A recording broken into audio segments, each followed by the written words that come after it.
नमस्कार, आपके साथ मैं हूं मीनाक्षी खंडवाल। 3 at 3 में आपका स्वागत है। नेहा बाथम और श्वेता झा मेरे दोनों सहयोगी यहाँ स्टूडियो में मौजूद हैं। देश और दुनिया की तमाम खबरों पर हमारी नजर इस बुलेटिन में होगी, लेकिन आपको हम जिन हालातों ने खौफनाक परिस्थितियां पैदा की हुई हैं, आपको दर्द उसका भी दिखाएंगे। कोरोना सबसे खतरनाक रूप में सामने आ चुका है, क्योंकि पिछले 24 घंटे में 45,000 से ज्यादा केस सामने आए हैं और अब तक 12 लोग से ज्यादा लोग संक्रमित हो चुके हैं। 45,000 का ये आंकड़ा अब तक का सबसे बड़ा आंकड़ा है, जब 24 घंटे में इतना ज्यादा इजाफा हुआ। श्वेता, बिल्कुल मीनाक्षी, आप सही कह रही है। वैसे आपको हम बता दें कि कोरोना की ये महामारी पूरी दुनिया को चीन ने दी है। आज पूरे विश्व को तहस नहस कर चीन रोज नई नई साजिशें रच रहा है। एक तरफ एलएसी पर चालबाजी तो उसके लिए आम बात हो गई है, लेकिन हद तो ये हो गई है कि चीन चोरी पर भी उतर रहा है। जी हां, हम आपको बताएंगे कि कैसे चीन ने की वैक्सीन के फॉर्मूले की चोरी। नेहा, और 3 at 3 में खबरों की शुरुआत हम करेंगे पूर्वी भारत में बाढ़ की विभीषिका से। हालात वहां पर चिंताजनक हैं, क्योंकि लाखों लोग बर्बादी की कगार पर हैं। लाखों लोग ऐसे हैं जिनका घर बार सब कुछ छिन चुका है, बह चुका है, विस्थापित ये लोग हो चुके हैं, सड़क पर आ चुके हैं, और ऐसे लोगों की सिसकी शायद अब तक सरकार नहीं सुन सकी है। कहीं पुल पर पानी तो कहीं नदियों में उफान, कहीं मूसलाधार बारिश, कहीं बाढ़ विकराल। कुदरत की त्रासदी नॉन स्टॉप जारी है। झारखंड के पलामू जिले में कुदरत का अटैक देखिए। पलामू के सतबरवा में मलय डैम में उफान आ गया तो सरहद तोड़कर पानी पुल पर आ गया। तेज बहाव की ताकत के सामने भारी भरकम सवारी गाड़ी खिलौना बन गई। देखते ही देखते ये नियंत्रण खो दिया और पलट गई। जैसे तैसे गांव वालों ने यात्रियों को बहने से बचाया।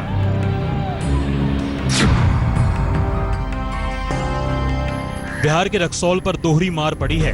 एक तरफ नेपाल से पानी का तेज बहाव नदियों में पानी के करंट को बढ़ा रहा है, तो दूसरी तरफ बारिश से लोग परेशान हैं। 2 दर्जन से ज्यादा गांवों का संपर्क टूट गया है। हालात इतने बुरे हो गए हैं कि सीमा की सुरक्षा में लगे एसएसबी के कई कैंप बाढ़ की चपेट में हैं। बाढ़ आई तो बदहाली लाई। जैसे जैसे पानी का स्तर बढ़ रहा है, लोगों की हो रही है। बिहार के पश्चिम चंपारण में रात काटनी मुश्किल हो गई है। रात में मुश्किल भरे हालात में 4 लोगों की जान एनडीआरएफ की टीम ने बचाई। सीतामढ़ी में सैलाब में प्रशासन के दावे बह गए। सीतामढ़ी के सुरसंड के लोग परेशान हैं। सुरसंड के बाढ़ग्रस्त इलाकों में जान जोखिम में डालकर लोग जुगाड़ की नाव पर सफर कर रहे हैं। रुन्नी सैदपुर में गरीबों की बस्तियों पर बाढ़ ने गुस्सा निकाला। कई झोपड़ियां पानी में जलमग्न हो गई। जिंदगी भर सैलाब से जद्दोजहद की और मरने के बाद भी सैलाब बन गई अड़चन। यूपी के महाराजगंज में ऐसा ही आलम है।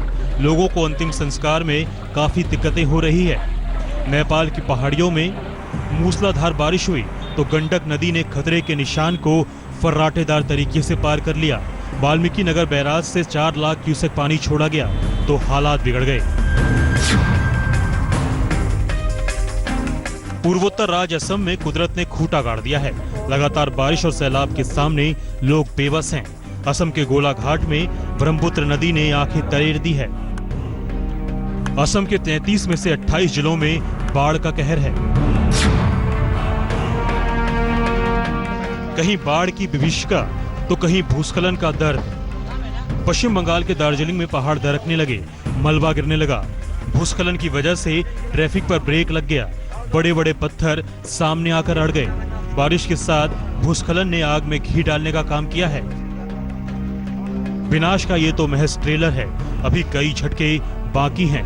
कुदरत की ये लीला न जाने कब जाकर खत्म होगी। पलामू से करुणा करण, गोलाघाट से आशुतोष मिश्रा के साथ आज तक ब्यूरो।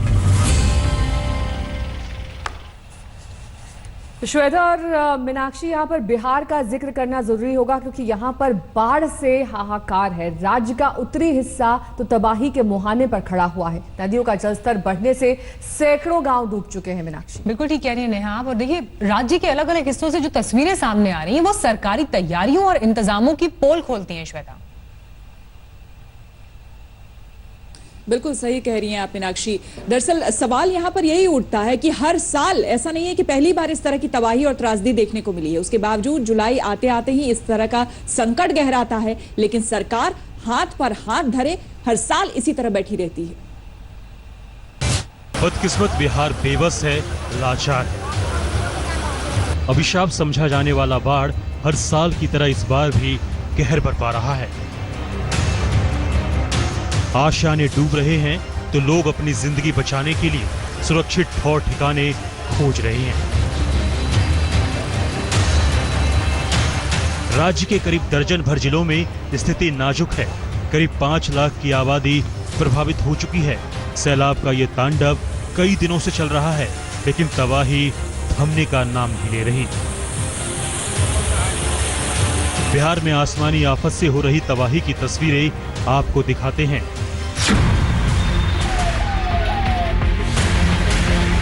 समस्तीपुर में बूढ़ी गंडक का कहर टूटा है। घरों में पानी घुस चुका है। इस मुसीबत के बीच जुगाड़ टेक्निक के सहारे जिंदगी कट रही है। पानी इतना है कि इसके बीच दिन काटना बेहद मुश्किल है। जो थोड़ा बहुत सामान है उसे लेकर लोग ऊंचाई वाले हिस्से में जाकर अपनी जान बचा रहे हैं। हम लोग के बूढ़ी गंडक में घर है, बाढ़ से आ गया, घर डूब गया, सारा घर डूब गया। बांध पर हम लोग को व्यवस्था किए हैं, जा रहे हैं। सहरसा जिले के महिषी प्रखंड में भी तबाही का वही आलम है। नजरें जहां तक जाए पानी के सिवा कुछ भी दिखाई नहीं देता। ये मुरली गांव का मुख्य सड़क मार्ग है जो कि अन्य गांव को भी जोड़ता है, जहां लाखों की आबादी रहती है। लेकिन जिस तरीके से कोसी में पिछले 24 घंटे में जलस्तर में वृद्धि हुई है, तकरीबन 3.5 लाख क्यूसेक पानी जो नेपाल की तरफ से आया है, उसके बाद कोसी आप देख सकते हैं किस तरीके से हाहाकार मचा रही है। और ये जो गांव की मुख्य सड़क थी जो अन्य पंचायतों को जोड़ती है, लाखों की आबादी को जोड़ती है, वो सड़क देख सकते हैं वो टूट चुका है। घर गृहस्थी का सारा सामान नाव के सहारे ढोया जा रहा है। उफनती लहरों के बीच जान जोखिम में डालकर लोग सफर पर निकलते हैं, लेकिन कई बार वो पस्त हो जाते हैं। इलाके के लोग बेबस हैं। जिंदगी घुटने भर पानी में ही काटना उनकी मजबूरी बन चुकी है। इस वक्त हम मुरली गांव में मौजूद हैं जो कि सहरसा के महिषी प्रखंड में है। और आप देख सकते हैं यहाँ हम रामविलास सदा के घर पे मौजूद है। ये यहीं के एक रहने वाले हैं। इनके घर में आप देख सकते हैं किस तरीके से जो है वो कोसी का पानी वो भर चुका है। कमर भर पानी है, कहीं कहीं कहीं घुटने भर तक पानी है। और इसी तरीके से जो है आप समझ सकते हैं इसके घर में इतना पानी भर आता है तो फिर जिंदगी किस तरीके से जो है वो तैरने लगती है। सुपौल की सुफनती नदी का रौद्र रूप देखिए। जिले के सैकड़ों गांवों में एक जैसा संकट है। बाढ़ से त्राहिमाम है। कोसी में उफान से किनारों का कटान शुरू हो चुका है। नेपाल से भी लगातार पानी छोड़ा जा रहा है जो मुसीबत को बेहिसाब बढ़ा रहा है। हालात तेजी से बिगड़े हैं। ऐसे में बाढ़ पीड़ितों को बचाने के लिए एनडीआरएफ और एसडीआरएफ की टीम तैनात की गई है।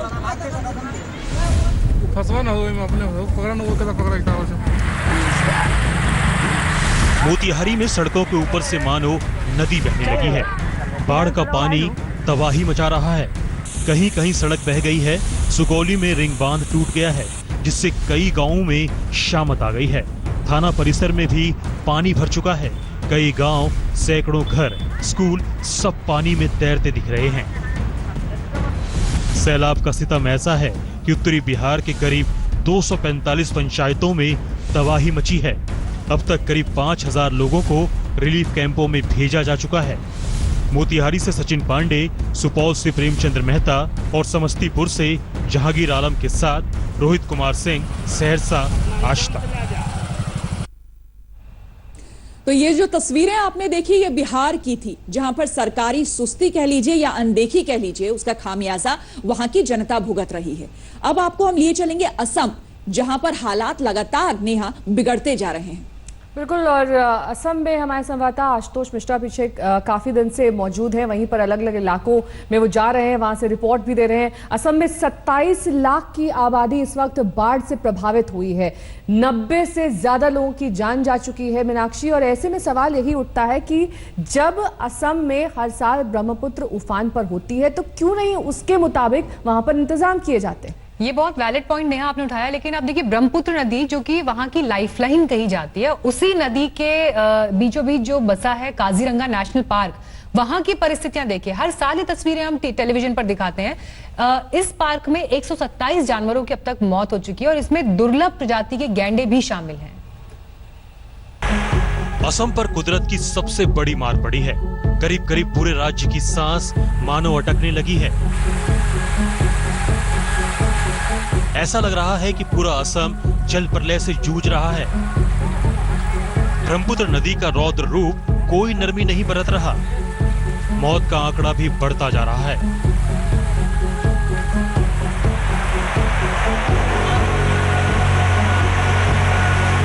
सबसे ज्यादा प्रभावित है गोलापारा जिला।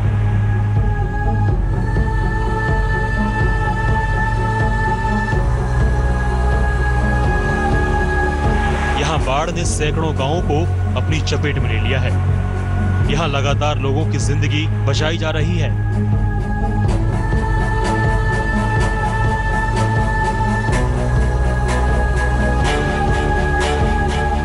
असम के गोलाघाट में भी हालात बेहद गंभीर हैं। वहां आज तक की टीम पहुंची। यहां की तस्वीरें डराने वाली है। गांव में 8 फीट तक पानी भरा है, लिहाजा नावों से ही बाढ़ में फंसे लोगों तक दवाइयां और राहत सामग्री पहुंचाई जा रही है। तो गोलाघाट में एकदम नेशनल हाईवे के पास ये फ्लड रिलीफ कैंप बनाया गया है, जहां आसपास के जितने आदिवासी और गांव के लोग हैं वो आते हैं, रहते हैं।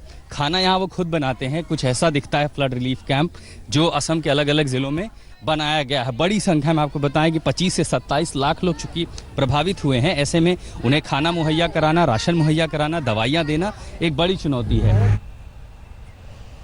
एक तरफ बाढ़ विकराल है तो दूसरी तरफ कोरोना का कहर भी जारी है और देश में तेजी से कोरोना के मामले बढ़ते जा रहे हैं। और नेहा, बीते 24 घंटे में तो रिकॉर्ड टूट गया। बिल्कुल, और यही सबसे ज्यादा परेशान करने वाली बात है क्योंकि 24 घंटे में ये अब तक का सबसे बड़ा आंकड़ा है। रिकॉर्ड इसने छू लिया है। 45,000 से ज्यादा लोग पिछले 24 घंटे में बीमार हुए हैं। 1129 लोगों की जान गई है। श्वेता, बिल्कुल, और हालात आप इससे समझिए कि इतने बिगड़ गए हैं कि कोरोना के कुल मामले अब करीब 21 दिनों में ही दुगने यानी कि डबल हो रहे हैं। कई राज्यों ने इसी को देखते हुए, कोरोना विस्फोट को देखते हुए अब लॉकडाउन का रास्ता अपनाना शुरू कर दिया है। टूट गए सारे रिकॉर्ड। कोरोना ने मचाया हड़कंप। देश में संक्रमण का अब तक के सबसे ज्यादा मामले सामने आए। भारत में 24 घंटे में 45,720 कोरोना के नए मामले सामने आए हैं। वहीं एक दिन में 1129 लोगों की जान चली गई है। पिछले 24 घंटों की बात करें तो 45,000 से ज्यादा लोगों को कोरोना का वायरस अपने शिकंजे में ले चुका है। इनके मुकाबले ठीक होने वाले लोगों की संख्या काफी कम है। ऐसे में दिल्ली के बारे में भले कहा जा रहा हो कि यहाँ पीक टाइम गुजर गया है, लेकिन देश के बाकी हिस्सों में अभी भी कोरोना का पंजा और शिकंजा उतना ही जानलेवा, उतना ही पैना, उतना ही खतरनाक है। खतरनाक बात यह है कि भारत में कोरोना का डबलिंग रेट तेजी से बढ़ रहा है। भारत में कोरोना के मामले अब 21.6 दिनों में दोगुना हो रहे हैं। गुजरात से कल ये खबर आई है कि औरतों में संक्रमण ज्यादा हो रहा है। ऐसा लग रहा है कि शायद वायरस अपनी तस्वीर बदल रहा है, जिसको म्यूटेशन कहते हैं। इसका अभी प्रमाण आना बाकी है, लेकिन ऐसा भी हो रहा है। तो rural part of south India में कोरोना बढ़ रहा है। आज तक की डेटा इंटेलिजेंस यूनिट पर नजर डालें तो पता चलता है कि देश में 6 ऐसे राज्य हैं जहां कोरोना वायरस का खतरा सबसे ज्यादा है। देश में कोरोना के अब तक 12,38,635 मरीज हो गए हैं। इनमें से महाराष्ट्र में सबसे ज्यादा 3,37,607 कोरोना से बीमार हुए, जबकि दूसरे नंबर पर तमिलनाडु में 1,86,492 मामले हैं, जबकि दिल्ली में 1,26,323 लोग वायरस की चपेट में आ गए। कर्नाटक में 75,833 मामले सामने आए। आंध्र प्रदेश में 64,713 लोग कोरोना से बीमार हुए और यूपी में 55,588 को वायरस ने बीमार किया। दिल्ली में आहिस्ता आहिस्ता हालात सुधर रहे हैं, लेकिन कई राज्यों में हालात बेकाबू हैं। खतरे को देखते हुए कई राज्यों ने कड़े कदम उठाए हैं। बिहार में 31 जुलाई तक लॉकडाउन है। उत्तर प्रदेश में वीकेंड पर तालाबंदी है। वहीं पश्चिम बंगाल में भी आज और शनिवार को लॉकडाउन लगा दिया गया है, जबकि भोपाल में भी 24 जुलाई से 10 दिन का लॉकडाउन है। मध्य प्रदेश की राजधानी भोपाल में अब 24 जुलाई की शाम से 10 दिनों का कंप्लीट लॉकडाउन लगाया जाएगा।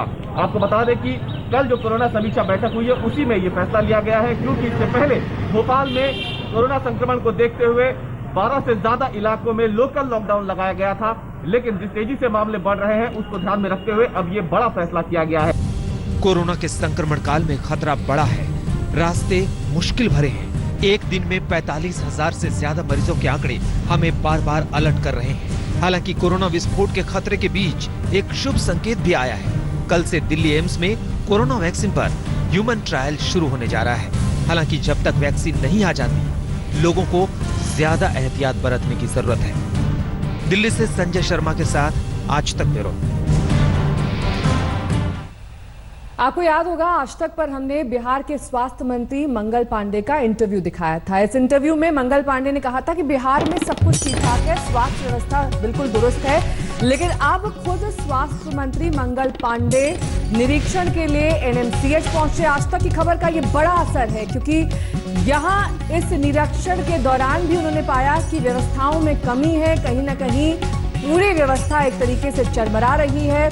बहुत सारे ऐसे लोग हैं जो अब भी स्वास्थ्य लाभ का इंतजार कर रहे हैं। हमने बदहाली की तस्वीरें लगातार एनएमसीएच, पीएमसीएच से दिखाई हैं और इसी खबर का अब यह असर देखने को मिल रहा है।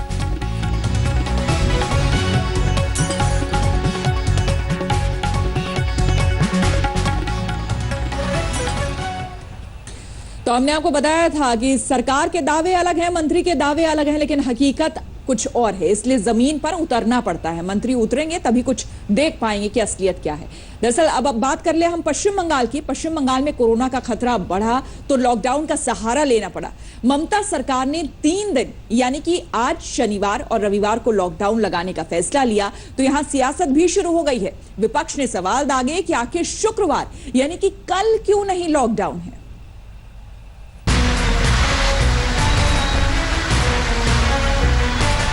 वीरान सड़कें, इक्का दुक्का वाहनों की आवाजाही, सड़कों पर पुलिस का सख्त पहरा, आने जाने वालों से पूछताछ।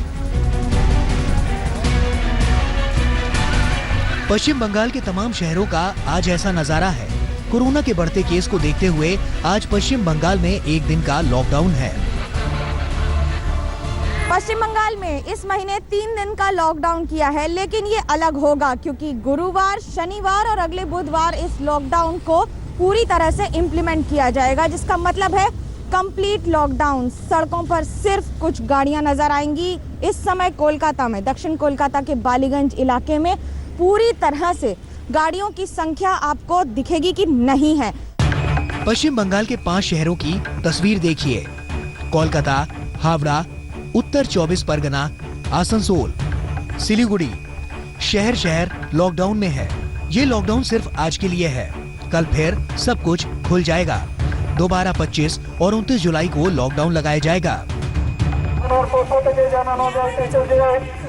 आज के सारा दिन लॉकडाउन, क्यों अजताय बाड़ी থেকে বেরোবেন না, क्यों अजताय बाड़ी থেকে বেরোবেন না। आंकड़ों को लेकर काफी लुकाछुपी के बाद पश्चिम बंगाल सरकार ने मान लिया कि सामुदायिक संक्रमण जैसी स्थिति आ चुकी है। বিভিন্ন সময় মিটিং করে সপ্তাহে 2-1 দিন করে এটাকে সাডেন ব্রেক দিলে লকডাউনের মতো 1-2 দিন করে সপ্তাহে কমপ্লিট অন্যান্য কর্মাবলী বন্ধ করলে তার একটা ভালো এফেক্ট পাবে। लेकिन कोरोना रोकने के लिए एक एक दिन का लॉकडाउन करने का क्या फायदा होगा, इसे लेकर पश्चिम बंगाल में सियासी घमासान छिड़ गया है। आज लॉकडाउन है, शनिवार को लॉकडाउन, लेकिन कल यानी शुक्रवार लॉकडाउन नहीं। आरोप अभी वक्त हमारे लिए एक ब्रेक का है, लेकिन ब्रेक के बाद आपको देंगे एक्सक्लूसिव जानकारी। जिस मुहूर्त में हुआ था भगवान राम का जन्म, उसी मुहूर्त में होगा मंदिर का भूमि पूजन।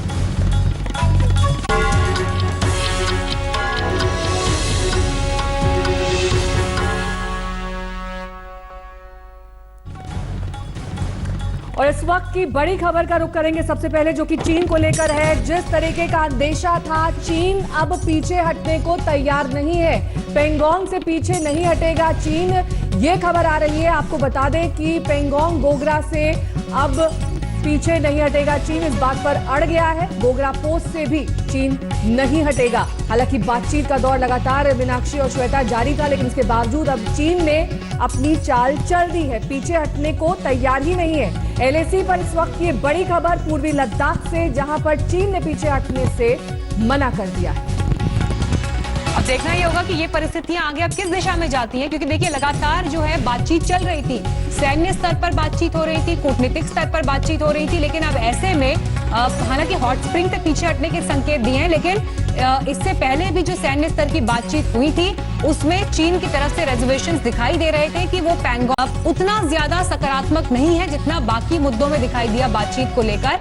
और अब ये एक बड़ी खबर सामने आ रही है कि जिसमें चीन की तरफ से कहा गया है कि पेंगोंग और गोगरा यहां से पीछे हटने के लिए चीन तैयार नहीं है, यानी पेंगोंग को लेकर अपना दावा छोड़ने को चीन तैयार नहीं। लेकिन दूसरी तरफ हिंदुस्तान के लिए भी ये एक बड़ा कंसर्न है, क्योंकि जब प्रधानमंत्री नरेंद्र मोदी भी लद्दाख गए थे और वहां पर लेह से उन्होंने जो स्पीच दी थी, उन्होंने ये साफ स्पष्ट कहा था कि विस्तारवाद का युग अब चला गया है, विस्तारवाद की नीति अब नहीं चलेगी, और मैसेज ये चीन के लिए ही था। लेकिन अब देखना ये होगा कि जब चीन की तरफ से अब ये बात सामने आ रही है, पेंगोंग गोगरा को लेकर जो पेच अब फंसा है, ऐसे में अब आगे हिंदुस्तान की स्ट्रैटेजी क्या रहती है और इन परिस्थिति पर श्वेता आगे कैसे बढ़ा जाएगा। बिल्कुल, और इसी बात को कहीं ना कहीं हम अच्छे तरह से समझ रहे थे, और इसलिए पिछले दिनों लगातार जितनी भी खबरें चीन से रिलेटेड आ रही थी उसमें मीनाक्षी हम कह भी रहे थे कि चीन पर विश्वास करना दरअसल बड़ा मुश्किल है।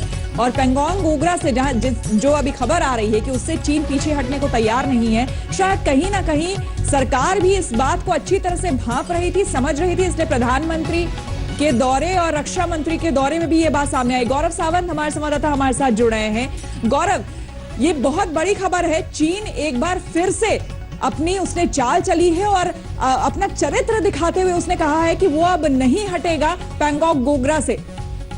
आपने बिल्कुल सही कहा, चीन आनाकानी कर रहा है अभी भी, और ये तब जब कोर कमांडर के स्तर पर चीन ने कहा कि वो हट जाएगा प्री अप्रैल पोजीशन पर, लेकिन अभी भी गोगरा और पेंगोंग दो जगह चीन आनाकानी कर रहा है। उसने दिखावे के तौर पर कुछ सिपाही तो पीछे कर लिए, लेकिन अपनी पूरी सेना उस रोड मैप के मुताबिक चीन ने पीछे करने से इनकार कर दिया, या उसमें अभी भी ढिलाई बरत रहा है।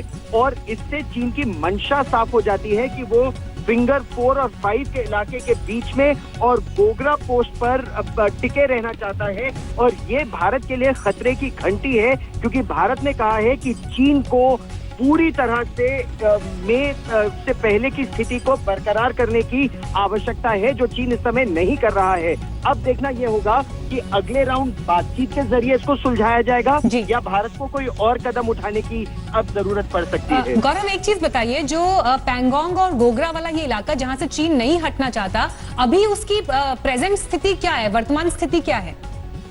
दोनों ही सेनाएं, अगर मैं पेंगोंगसो की आपको बात बताऊं तो दोनों ही सेनाएं इस समय आमने सामने खड़ी हैं। फिंगर 5 के इलाके के पास पेंगोंग में चीन है और फिंगर 4 और 3 के बीच में भारतीय सेना है। रिज लाइन की अगर बात करें तो फिंगर की बात हो गई, जो वो फिंगर्स ऊपर पहाड़ी के चोटी तक जाती हैं। चोटी पर भारत और चीन की सेनाएं आमने सामने बिल्कुल है, कुछ पीछे हटी हैं ताकि एकाएक गलवान जैसी स्थिति ना हो जाए। और संभवतः कुछ ऐसी ही स्थिति गोगरा में भी है, जहां एक पूरी पलटन भारतीय सेना की और एक पूरी पलटन चीन की सेना की कुछ दूरी पर है, और दोनों की जो तोपखाने और बाकी सैनिक हैं वो अपने अपने इलाकों में पीछे लेकिन पूरी तरह से तैनात हैं।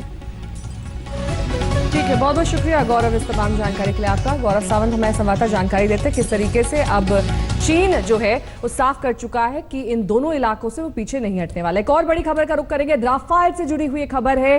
चीन की इसी हिमाकत को देखते हुए वायुसेना ने फैसला किया है कि राफेल में हैमर मिसाइल लगाए जाएंगे। जी हाँ, 29 जुलाई फ्रांस से लाए जा रहे हैं राफेल विमान और राफेल लड़ाकू विमान में हैमर मिसाइल भी लगाए जाएंगे। चीन के साथ हाल के विवाद को देखते हुए यह अहम फैसला लिया गया है। भारतीय वायुसेना की तरफ से इसका ऑर्डर फ्रांस को दिया जाएगा ताकि जल्द से जल्द इस पर अमल हो सके। इस मिसाइल से एयरफोर्स की ताकत में और ज्यादा इजाफा होगा।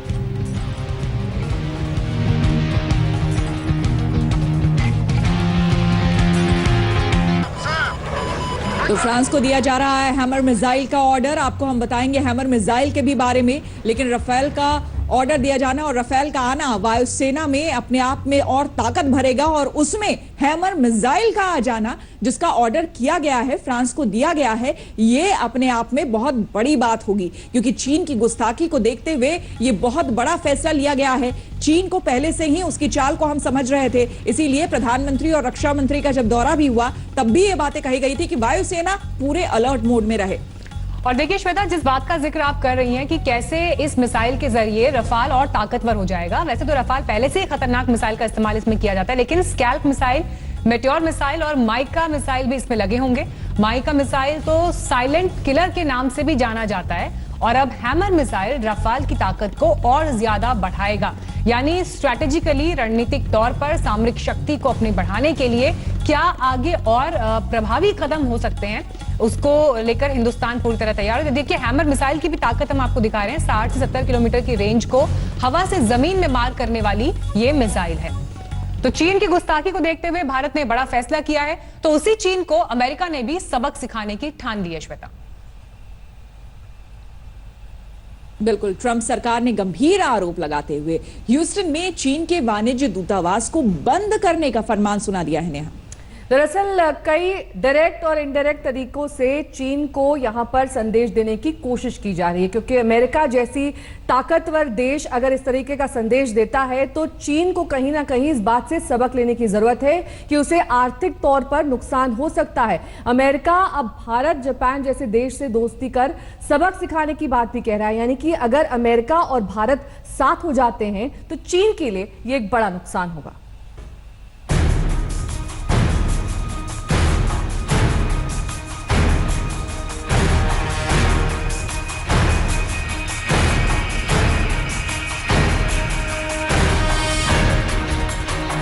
चीन ने भारत से दुश्मनी निभाई, अब उसी चीन को अमेरिका आंखें दिखा रहा है। ब्रिटेन भी बिना नाम लिए चीन को हिंदुस्तान की ताकत का आईना दिखा रहा है। अमेरिका चीन से तमतमाया हुआ है। उसी का नतीजा है कि ह्यूस्टन में अमेरिका ने चीनी दूतावास को 72 घंटे के अंदर खाली करने का आदेश दिया है। दावा है कि चीन के दूतावास में सीक्रेट फाइल्स जलाई जा रही थी। इसके बाद अमेरिका ने दूतावास को बंद करने का फैसला कर लिया। अमेरिकी विदेश विभाग के प्रवक्ता मॉर्गन आर्टगस ने आरोप लगाया है कि ह्यूस्टन में चीनी महावाणिज्यिक दूतावास को बंद करने का आदेश अमेरिकी बौद्धिक संपदा और अपने नागरिकों की निजी जानकारी की सुरक्षा के लिए किया गया था। चीन इस दूतावास के जरिए अमेरिका में देश विरोधी गतिविधियां कर रहा था। अमेरिका के इस कदम ने चीन को हिलाकर रख दिया है। चीन की तरफ से पलटवार में कहा गया है, हम अमेरिकी सरकार से अपने गलत फैसले को तुरंत रद्द करने का आग्रह करते हैं। अगर अमेरिका ने कोई गलत कदम उठाया तो हमें मजबूरी में उसकी प्रतिक्रिया में कुछ करना पड़ेगा। अमेरिका ने जो डिसीजन लिया है कि चीन को ये कहा है कि वो अपनी काउंसलेट, चीन की काउंसलेट जो ह्यूस्टन में है उसको बंद करे, ये दिखाता है कि चीन और अमेरिका के बीच के जो तनाव हैं ये बढ़ते जा रहे हैं और एक नई कोल्ड वॉर दोनों देशों के बीच में एक बहुत रियल पॉसिबिलिटी बनती जा रही है। अमेरिका खुलकर भारत का भी समर्थन कर रहा है। गलवान झड़प को लेकर चीन के खिलाफ एक प्रस्ताव पारित किया है। उसमें माना गया है कि गलवान घाटी पर चीन गैर कानूनी तरीके से कब्जा करने की कोशिश कर रहा है। प्रस्ताव में कहा गया है कि चीन ने गलवान घाटी में आक्रामकता दिखाई और उसने कोरोना संकट से ध्यान भटकाकर जमीन पर कब्जा करने की कोशिश की। साथ ही चीन दक्षिण चीन सागर के 13 लाख वर्ग मील के पूरे इलाके को गैर कानूनी तरीके से अपना बता रहा है। लद्दाख में चीन ने जो दुस्साहस किया उसे अमेरिका अमान्य बर्ताव करार दे रहा है। भारत ने 59 चीनी ऐप भी बैन कर दिए थे। अमेरिकी विदेश मंत्री कह रहे हैं कि यह फैसला बिल्कुल सही था। It's important. It's important that democracies like ours work together, especially as we see more clearly than ever the true scope of the challenge posed by the Chinese Communist Party. Our infrastructure projects, our supply chains, our sovereignty, and our people's health and safety are all at risk if we get it wrong. The recent clashes initiated by the PLA are just the latest examples of the CCP's unacceptable behavior. चीन की करतूतों ने उसे दुनिया का दुश्मन बना दिया है। तभी तो अमेरिका कह रहा है कि अब वो चीनी जासूसों को रोकने के लिए भारत, जापान और साउथ कोरिया जैसे देश के साथ मिलकर काम करेगा। चीन से गहराती दुश्मनी के बीच अमेरिका की हिंदुस्तान से दोस्ती और मजबूत हुई है। वहीं ब्रिटेन भी खुलकर भारत के समर्थन में आ चुका है। उच्चायुक्त फिलिप बार्टन्स ने कहा है कि भारत 25 साल पहले वाला नहीं रहा, काफी बदल चुका है। चीन को भी ये बात अच्छे से समझ लेनी चाहिए। दिल्ली से गीता मोहन के साथ आज तक ब्यूरो। तो ये तो चीन की खबरें आपने देखी और चीन की चाल, लेकिन अब इन खबरों के अलावा बात कर लेते हैं अयोध्या में बनने वाले राम मंदिर की, जिसके भूमि पूजन के मुहूर्त को लेकर शंकराचार्य स्वरूपानंद सरस्वती ने सवाल उठाए। मीनाक्षी, उन्होंने भूमि पूजन के तय वक्त को अशुभ घड़ी बताया है। स्वरूपानंद सरस्वती ने मंदिर के डिजाइन पर भी नया सवाल उठाए हैं। हालांकि कई विद्वानों का भी ये मानना है कि अभिजीत मुहूर्त में भूमि पूजन होने जा रहा है, जो काफी शुभ है, और इसी मुहूर्त में भगवान राम का भी जन्म हुआ था। राम राम जय राजा राम, राम राम जय सीता राम, राम राम जय राजा राम, राम राम जय सीता राम। अयोध्या में भगवान राम के भव्य मंदिर के भूमि पूजन की तारीख आई तो तकरार भी सामने आ गया। सवाल भी उठने लगे। ग्रह नक्षत्रों और मुहूर्त पर अपनी अपनी गणना मणना शुरू हो गई। रामलला ट्रस्ट के फैसले पर जगत गुरु शंकराचार्य स्वरूपानंद सरस्वती महाराज ने सवाल उठा दिए हैं। 5 अगस्त को जिस शुभ मुहूर्त में भूमि पूजन की तैयारी है, उसको शंकराचार्य ने अशुभ घड़ी बताया है। हम तो राम भक्त हैं। राम मंदिर अगर कोई भी बनाता है और सही ढंग से बनाता है तो हमें प्रसन्नता होगी, लेकिन उसके लिए उचित तिथि और उचित मुहूर्त होना चाहिए। जिस मुहूर्त में ये हो रहा है ये अशुभ घड़ी है। ये हम लोगों ने अच्छी तरह से विद्वानों से विचार कर निर्णय किया है।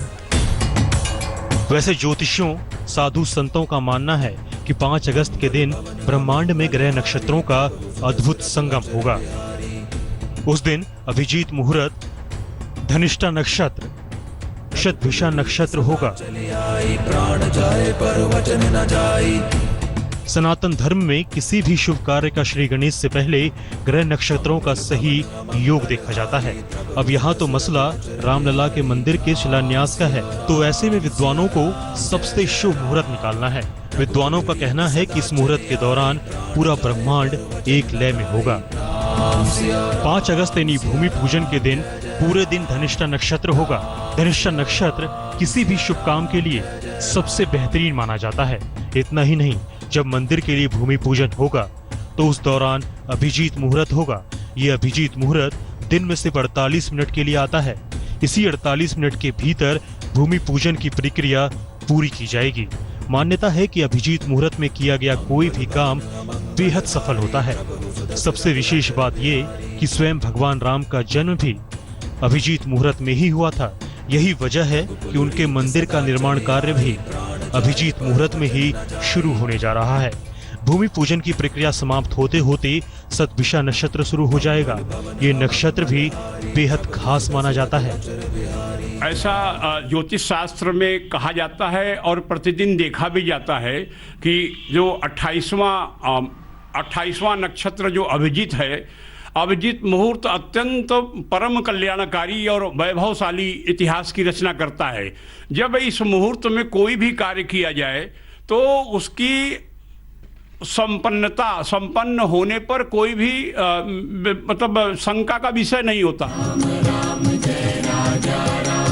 सवाल सिर्फ भूमि पूजन को लेकर नहीं है। जगत गुरु स्वरूपानंद सरस्वती महाराज की नाराजगी मंदिर के मॉडल पर भी है।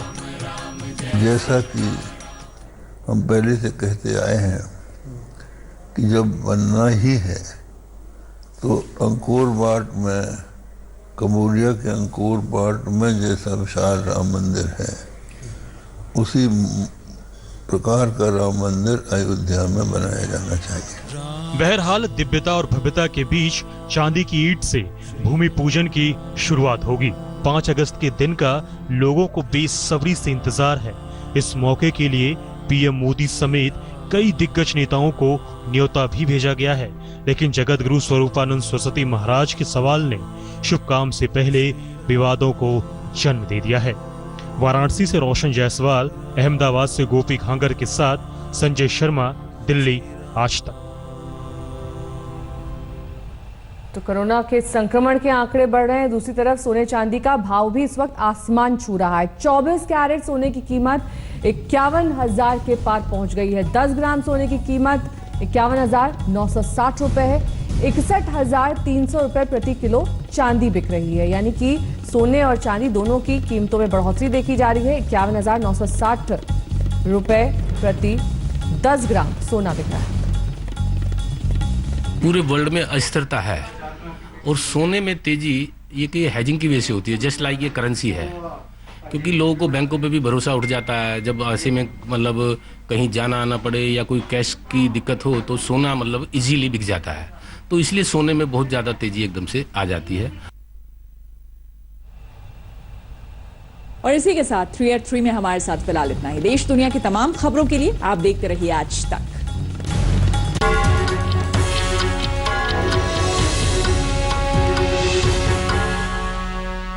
नमस्कार, मैं हूं अंजना ओम कश्यप। हमें उम्मीद है ये वीडियो आपको पसंद आया होगा। लेटेस्ट खबरों के लिए यूं ही देखते रहिए आज तक, और इस वीडियो के पसंद आने पर लाइक, शेयर एंड सब्सक्राइब करना ना भूलें।